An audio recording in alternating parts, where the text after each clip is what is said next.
चलिए फिर आज की क्लास को शुरू करते हैं। और आज की क्लास जो है इसमें हम लोग रेक्टिफायर को आगे कंटिन्यू करेंगे।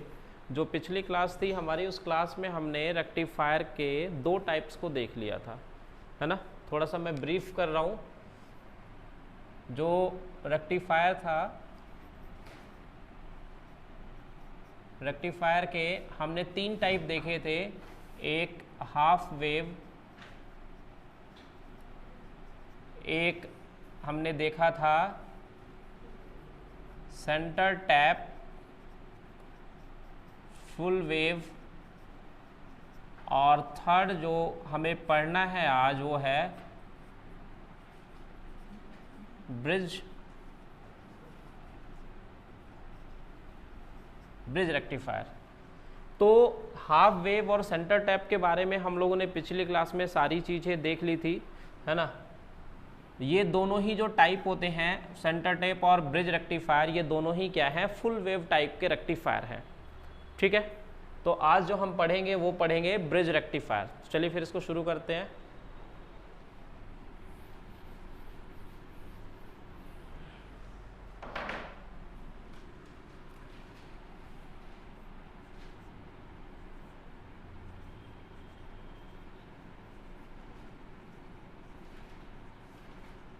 ब्रिज रेक्टिफायर का मतलब होता है सेतु दिष्टकारी। अब इसे सेतु दिष्टकारी या ब्रिज रेक्टिफायर क्यों कहते हैं? ये भी type of full wave rectifier है, ठीक है। तो इसका आपको पता चलेगा जब हम इसका सर्किट डायग्राम देखेंगे। तो सबसे पहले हम लोग इसका सर्किट डायग्राम ही बनाते हैं।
तो ये सर्किट डायग्राम है फुल वेव रेक्टिफायर, जो कि हमारा ब्रिज टाइप का है, ठीक है।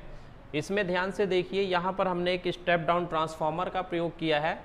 और पहले भी आप लोगों को बताया गया था कि जो स्टेप डाउन ट्रांसफार्मर है उसका काम होता है वोल्टेज को क्या करना, स्टेप डाउन करना, यानी कम करना। तो ये जो स्टेप डाउन ट्रांसफार्मर है वो 230/24 है। मतलब इसका मतलब है कि आप यहाँ पे 230 वोल्ट सप्लाई जब आप देंगे तो जो आउटपुट है वो आपको यहाँ पर क्या मिलेगा, 24 वोल्ट मिलेगा। यहाँ पे जो आउटपुट देखेंगे आप 24 वोल्ट होगा। ये प्राइमरी वाइंडिंग है इसकी और ये सेकेंडरी वाइंडिंग है, ठीक है। अब इसको ब्रिज रेक्टिफायर क्यों कहते हैं? अगर आप ध्यान से देखेंगे तो यहाँ पर जो डायोड लगे हुए हैं, 4 डायोड लगे हुए हैं, D1, D2, ये D3 और ये D4। इसको मैं नाम दे देता हूँ A, B, C और D। तो यहाँ पर 4 डायोड मिलके एक ब्रिज का निर्माण कर रहे हैं। क्या कर रहे हैं? एक सेतु का निर्माण कर रहे हैं। जैसे आप लोगों ने व्हीटस्टोन ब्रिज पढ़ा होगा, है ना। 12th में आप लोगों ने जब व्हीटस्टोन ब्रिज को पढ़ा होगा तो कुछ ऐसा ही फिगर देखा होगा। बस वहाँ पे अंतर सिर्फ इतना होता था कि डायोड की जगह वहाँ पे रेजिस्टेंस होते थे, है ना। तो इसलिए इसे हम क्या कहते हैं, ब्रिज रेक्टिफायर के नाम से जानते हैं। तो यहाँ पर 2 सवाल बनते हैं आपके। सबसे पहला सवाल कि क्या ब्रिज रेक्टिफायर में हमें ट्रांसफार्मर की आवश्यकता है? तो देखिए, ये एक ऑप्शनल है। क्यों?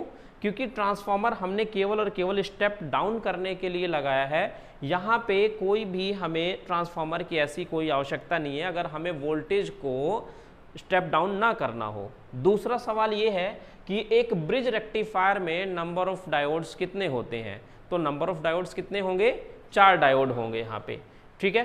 अब हम इसके वेव फॉर्म को देखेंगे, जैसे हमने हाफ वेव और सेंटर टेप टाइप का जो फुल वेव रेक्टिफायर था उसमें देखा था। तो मैं अभी आप लोगों के सामने इसको क्या करता हूँ, इसके साइकिल जो वेव फॉर्म है उसको बनाते हैं, ध्यान से देखिएगा। तो सबसे पहले हम बनाते हैं इसमें क्या, एसी साइकिल। अगर इसके वेव फॉर्म की बात की जाए तो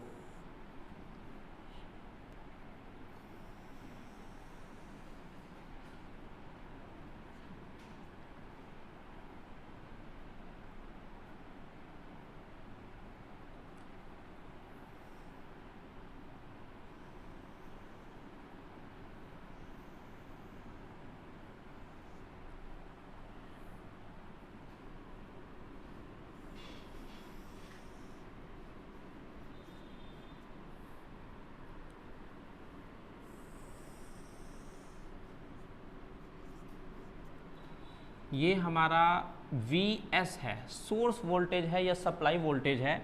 यहाँ हम V आउटपुट लेंगे, या हम यहाँ पर पहले आउटपुट से पहले एक और चीज़ कर लेते, इसमें थोड़ा सा डिटेल में देखेंगे। यहाँ पे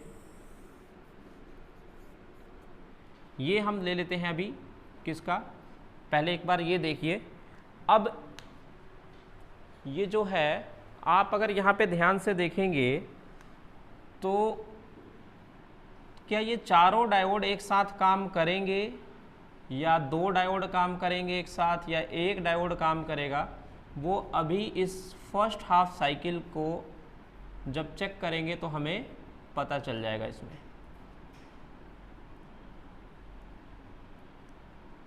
अब देखिए, यहाँ पे देखिए, जब हमारा फर्स्ट हाफ साइकिल आएगा, जब फर्स्ट हाफ साइकिल आएगा तो इस कंडीशन में क्या होगा, यानी यहाँ पर ये पॉजिटिव होगा और यहाँ पर हमारा क्या होगा, नेगेटिव होगा। जब ये पॉजिटिव है, ये नेगेटिव है। अब इस पॉइंट पे ध्यान से देखिए, जब यहाँ पॉजिटिव आ चुका है तो अब इस समय कौन सा डायोड इन दोनों में से फॉरवर्ड बायस में होगा, D2 डायोड। D2 हमारा क्या होगा, फॉरवर्ड बायस होगा। तो ये पॉजिटिव और यहाँ पर क्या आ चुका है, नेगेटिव आ चुका है। और इसमें से कौन सा डायोड हमारा उसमें होगा, फॉरवर्ड में D3, ठीक है, D3 होगा। तो अब अगर मैं एक बार यहाँ पे क्या करूँ, ये दोनों जो डायोड हैं, ये डायोड और ये डायोड किस में नहीं होंगे, वर्किंग में नहीं होंगे। क्यों, क्योंकि ये रिवर्स बायस में है। तो अगर वर्किंग में नहीं है तो क्या हुआ, सर्किट ओपन होगा। और सर्किट ओपन होने का मतलब है कि मैं इसको एक बार के लिए यहाँ से क्या कर देता हूँ, मिटा देता हूँ।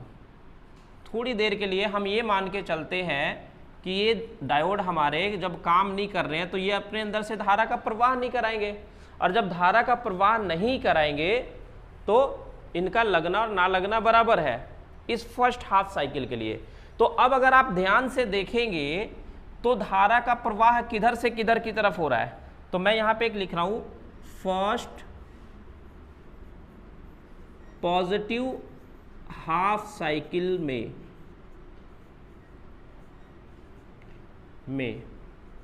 देखो, फर्स्ट पॉजिटिव हाफ साइकिल अगर आप देखेंगे तो धारा का प्रवाह कैसे होगा, पॉइंट ए से धारा गई। अब इस बी पॉइंट से इधर तो धारा आएगी नहीं, अब ये धारा ऐसे किसके में, इस लोड में, किसमें, लोड में गई धारा। उसके बाद यहां से डायोड D3 में, डायोड D3 में, और उसके बाद ये एंड हो जाएगा। क्या हो जाएगा, ये एंड हो जाएगा।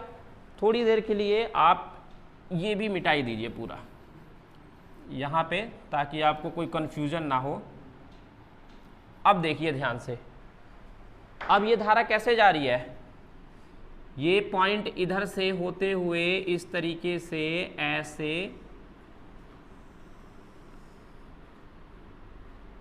है ना,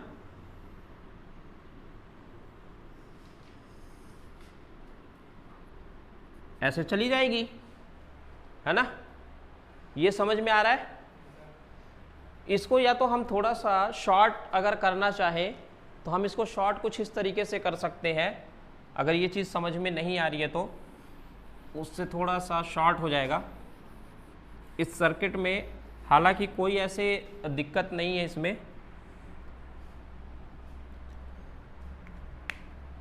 यहाँ पे जो हमने एटीटी जैसे बनाया था वैसे ही बना लेते हैं। आप लोग भी ज़रा देख लीजिए कैसे बनाना होता है। ये हमारा मान लीजिए ए पॉइंट है, ये बी पॉइंट है, ये सी पॉइंट है और ये डी पॉइंट है। ठीक है, यहाँ से डायोड निकला ऐसे, फिर इधर की तरफ एक डायोड बनाइए। दोनों के जो एनोड हैं एक सिरे मिलने चाहिए। फिर यहाँ से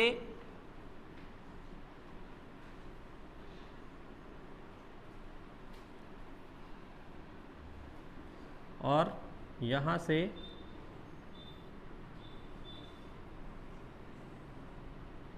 ठीक है। और लोड देखिए इन दोनों के बीच में ही है। क्या है यहाँ पे? ये लोड है। ये D1 डायोड था, ये D2 डायोड था, ये D3 डायोड था और ये D4 डायोड था। और सप्लाई हमने किसको दी है?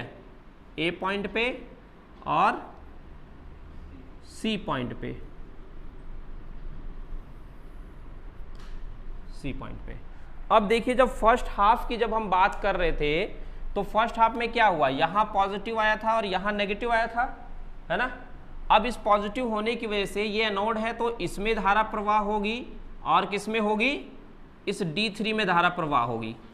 ठीक है, तो ये दोनों जो हमारे हैं ये सर्किट में होंगे नहीं, तो हम इनको क्या कर सकते हैं? निकाल सकते हैं। अब अगर मैं यहाँ सर्किट में इनको निकाल दूं, ये और ये, अब देखिए धारा कैसे बहेगी। धारा ए पॉइंट से, है ना, ए पॉइंट से, इसमें एक चीज और ऐड करो, पॉइंट ए से किस में गया? D2 में। डायोड D2 में धारा गई, धारा D2 से होते हुए इस लोड में धारा गई और लोड में धारा जाने के बाद में डायोड D3 की तरफ जा रहा है ना। तो इस तरीके से होगा फर्स्ट हाफ साइकिल में। ठीक है, ये क्लियर है। तो अगर हम फर्स्ट हाफ साइकिल में देखें तो हमें जो मिलेगा वो क्या मिलेगा? ये पॉजिटिव हाफ मिला किस किस की वजह से? डायोड D2 एंड D3 की वजह से। सॉरी, यहाँ पे है, हाँ ठीक है, D2 और D3 की वजह से। D2 and D4 D3 on रहेंगे और D1 एंड D4 क्या रहेंगे? ऑफ रहेंगे।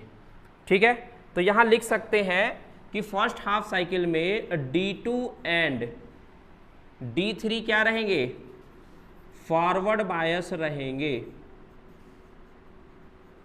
और D1 एंड D4 क्या रहेंगे? Reverse bias. ठीक है, तो ये हमारा क्या आ गया? V आउटपुट हम यहाँ पे सीधे देख लेते हैं, V आउटपुट ही देख लेते हैं, क्योंकि जब हम पूरा डिटेल बनाएंगे तो बहुत बड़ा बन जाएगा। हर डायोड का अलग अलग अगर हम बनाते हैं तो बहुत बड़ा बनेगा, तो हम यहीं तक देखते हैं। ठीक है, तो अभी जो ये वाला आया किस किस की वजह से आया? D2 एंड D3 की वजह से आया। अब हम लेते हैं नेगेटिव हाफ साइकिल, है ना। हम लेते हैं क्या? First negative half cycle. First negative half cycle में क्या होगा भाई? अब हम क्या करते हैं, यहाँ पर एट इट इज क्या बना देते हैं? वो डायोड दोनों बना देते हैं। तो ये डायोड ऐसे बना हुआ था और ये डायोड ऐसे बना हुआ था। ठीक है, अब यहाँ पॉजिटिव की जगह क्या आ जाएगा? नेगेटिव। और यहाँ क्या आ जाएगा, पॉजिटिव, यहाँ क्या आ जाएगा, पॉजिटिव आ जाएगा। अब ध्यान से देखिए कि फर्स्ट नेगेटिव हाफ साइकिल में कौन कौन से डायोड हमारे फॉरवर्ड बायस होंगे। देखो ये मिल रहा है किसको, ये हमारा D4 है, तो D4 फॉरवर्ड बायस होगा, और यहां से कौन सा, ये D1, D4 एंड D1 क्या होगा, फॉरवर्ड बायस होगा। और बाकी दो बचे हुए, देखिए यहां एनोड माइनस से जुड़ रहा है और यहां इसका एनोड, ये जो पॉजिटिव है इसके कैथोड से जुड़ रहा है। तो D2 and D3, D2 and D3 किस में होंगे, रिवर्स बायस में होंगे। तो अब जाहिर सी बात है कि जो डायोड फॉरवर्ड बायस में है वो धारा का प्रवाह कराएंगे, और जो रिवर्स बायस में है वो धारा का प्रवाह नहीं कराएंगे। तो कौन कौन से हमारे रिवर्स में, D2 एंड D3, हम इनको मिटा देते हैं, D2 को मिटा दिया और D3 को मिटा दिया हमने। तो अब धारा का प्रवाह किधर से किधर की तरफ होगा, देखो धारा का जो प्रवाह होगा वो D4 से जाएगी लोड की तरफ ऐसे, है ना, और फिर D1 में, ठीक है। तो पॉइंट C से क्या, D4, D4 से लोड, और लोड से D1, ठीक है, क्लियर है। तो इस कंडीशन में भी हमने नेगेटिव हाफ में देखा कि नेगेटिव हाफ में क्या हो रहा है, यहां भी हमें एक वेव फॉर्म मिलेगा, और ये जो वेव फॉर्म मिलेगा वो किस किस की वजह से मिलेगा, D1 एंड D4 क्या है, फॉरवर्ड बायस है, और D2 एंड D3 क्या है, रिवर्स बायस है, मतलब क्या है, ये ऑफ है, ठीक है, क्लियर है ये बात। तो अब अगर हम देखें यहां तक की बात क्या हुई थी, ये एक साइकिल है, यहां पे एक साइकिल कंप्लीट हो गई, एक साइकिल में हमें दोनों में क्या मिला, वेवफॉर्म मिला, पूरा का पूरा वेवफॉर्म हमने क्या कर दिया, रेक्टिफाई कर दिया। तो इसीलिए इसको फुल वेव रेक्टिफायर बोला जाता है। और चूंकि इसमें 4 डायोड होते हैं इसलिए हमारा क्या होता है, ये ब्रिज टाइप रेक्टिफायर होता है। अब आगे भी वही चीजें होनी है, जो सेकंड हाफ होगा पॉजिटिव साइकिल उसमें ये वाला काम करेगा, और अगले जो नेगेटिव हाफ साइकिल होंगे इसमें ये वाला काम करेगा, ठीक है। तो यही साइकिल बार बार रिपीट होती रहेगी, और जो AC सप्लाई है उसका रेक्टिफिकेशन होता रहेगा, ठीक है, क्या होता रहेगा, इसका रेक्टिफिकेशन होता रहेगा, ठीक है। तो हम लोग यहाँ पे इस सर्किट को मैं पूरा कर देता हूँ। किसी को कोई डाउट यहाँ तक, कुछ पूछना हो। ये D1 था, ये हमारा D2 है, ये D3 है, ये D4 है, ये इसका सर्किट है पूरा, ठीक है। तो ये चीज़ें हमें बार बार इसी तरीके से मिलती रहेगी। तो ये भी एक फुल वेव रेक्टिफायर की तरह ही होता है, बस अंतर सिर्फ इतना है कि इसमें हम 4 डायोड का प्रयोग करते हैं, और फुल वेव जो सेंटर टेप टाइप का हमारा रेक्टिफायर था उसमें हम क्या करते हैं, केवल 2 डायोड का प्रयोग करते हैं। वहाँ हमें सेंटर टेप ट्रांसफॉर्मर की आवश्यकता पड़ती है, जबकि हमें इसके अंदर कोई भी ट्रांसफॉर्मर की आवश्यकता नहीं है।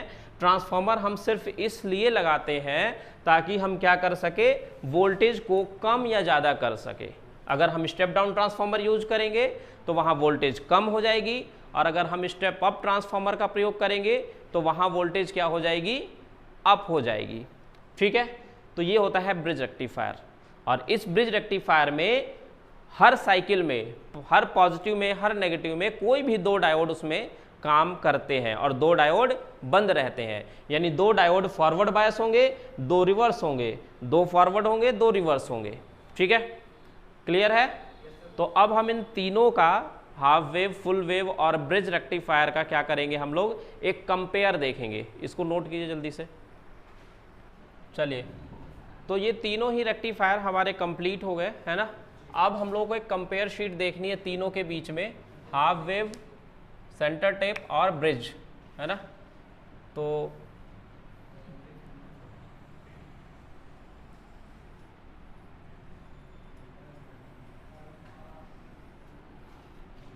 ये सीरियल नंबर,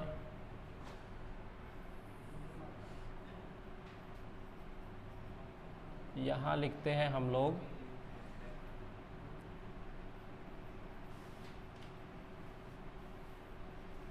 पैरामीटर कौन से हमें देखने हैं, और यहाँ पे हाफ वेव, या इसको मैं ऐसे लिख देता हूँ, शॉर्ट में लिख रहा हूँ HW रेक्टिफायर, यहाँ हम लिखते हैं full wave rectifier centre type, CT type है ना, सेंटर टाइप है। और उसके बाद हम देखेंगे ब्रिज रेक्टिफायर, इनकी कंपेयर देखते हैं। तो सबसे पहले हम कंपेयर देखते हैं, सबसे पहले कंपेयर देखते हैं हम इनके चित्र का।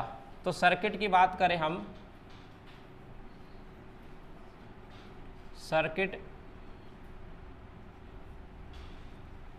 सर्किट डायग्राम अगर हम देखें तो इनका सर्किट डायग्राम कैसा होता है, हाफ वेव का कैसा होता है कि भाई ये यहाँ पे एक ट्रांसफार्मर होता है, यहाँ एक डायोड लगा हुआ होता है, और ये लोड होता है,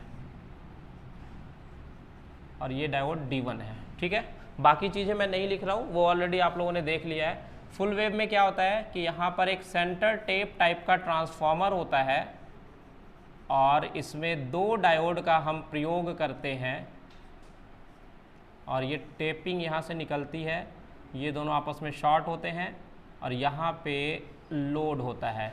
ये डायोड D1 है, ये डायोड D2 है, और ये हमारा L लोड है यहाँ पे। ठीक है, और ब्रिज रेक्टिफायर में क्या होता है,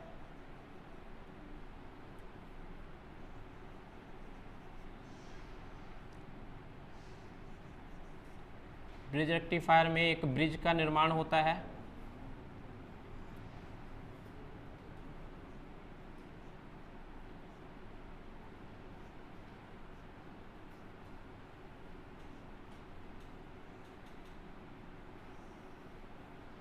और इन दोनों के बीच में लोड होता है। ये डायोड D1, D2, D3 और ये D4। ठीक है, डिटेल जो सर्किट है वो आप उसमें देख लेना। तो पहला हमारा हो गया parameter circuit diagram, circuit diagram हो गया। अब नंबर दूसरा पैरामीटर देखो, नंबर ऑफ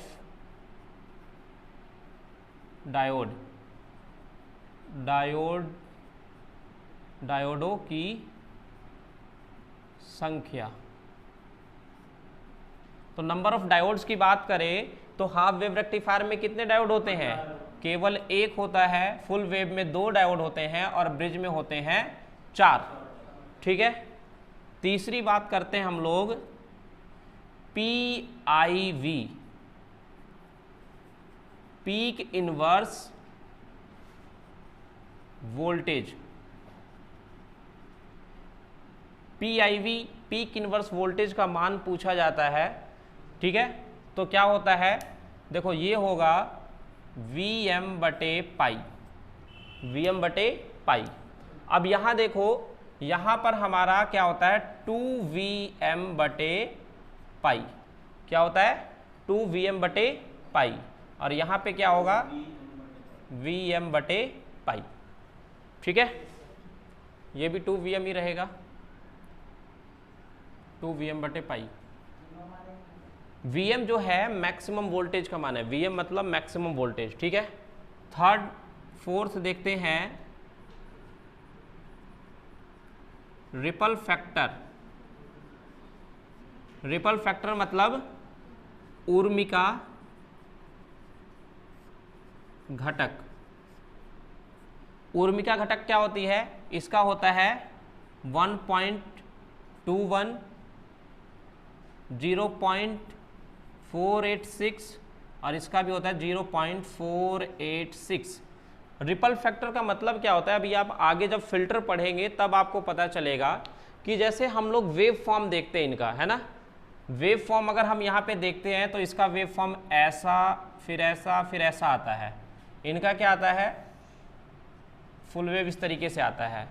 तो देखिए होता क्या है कि है तो ये डीसी, लेकिन ये प्योर डीसी नहीं होती है। क्या है, ये प्योर डीसी नहीं है, इसमें क्या है, कुछ एसी मिक्स होती है। क्या होती है, कुछ एसी मिक्स होती है। तो जो डीसी के साथ एसी मिक्स होती है उसको हम रिपल बोलते हैं, और उसी रिपल को ख़त्म करने के लिए हम लोग क्या प्रयोग करते हैं, हम लोग यूज करते हैं फिल्टर का। वो आपको आगे क्लियर हो जाएगा, ठीक है। तो रिपल फैक्टर का मान हाफ वेव रेक्टिफायर में 1.21 होता है, फुल वेव में 0.486, और इसमें भी क्या होता है, 0.486 होता है, ठीक है। इसके बाद पांचवा पॉइंट हम लोग देखते हैं दक्षता। दक्षता मतलब इफिशियंसी। तो अगर हम इफिशियंसी की बात करें तो वो इफिशियंसी कितनी होती है, 40.6% होती है।